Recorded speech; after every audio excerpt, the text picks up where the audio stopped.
Dr. Gandara feels badly that some students will see him being handcuffed because he has throughout his career felt like he was an example to students who wanted to achieve and succeed.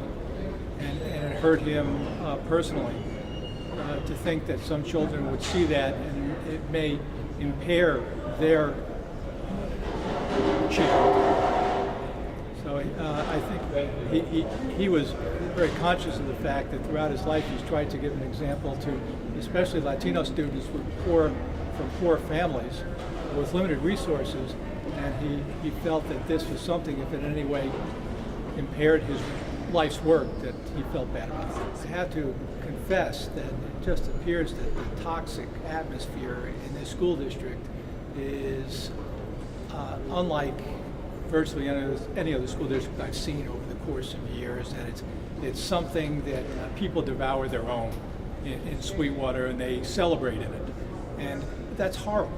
It's just horrible to see people walking out with smiles and high-fiving and celebrating on such a tragic event for a man who has done so much for so many children over such a long career. Just speaks to the toxic nature of the relationships in that school district, and unless adults start behaving better than children, it's going to stay like that for a very long time. Please understand, everybody out there, you need to get involved.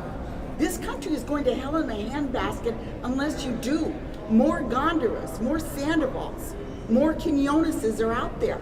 Do your work. Know who you're voting for. But the thing that bothers me the most is, they were caught because of greed and avarice, but this was really about the kids. When we started this originally, it was about cheating scores. It was about bringing the California Department of Education here to help our students.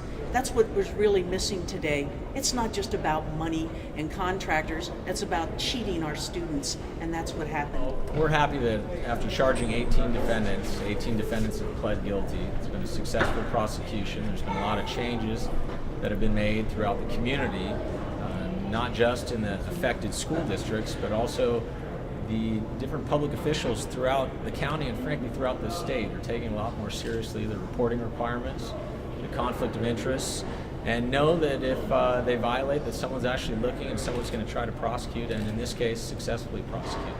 So we're happy with the overall prosecution. It's more than just going to one dinner or a few dinners and not filling out forms.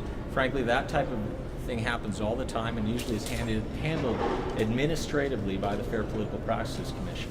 It's when it's excessive, when it goes over the allowable amounts, over the $420, and is ongoing for a long period of time and is combined with the return of benefits that were given in response to the gifts that were given. And that's what we had in this prosecution. That's what we had in this case.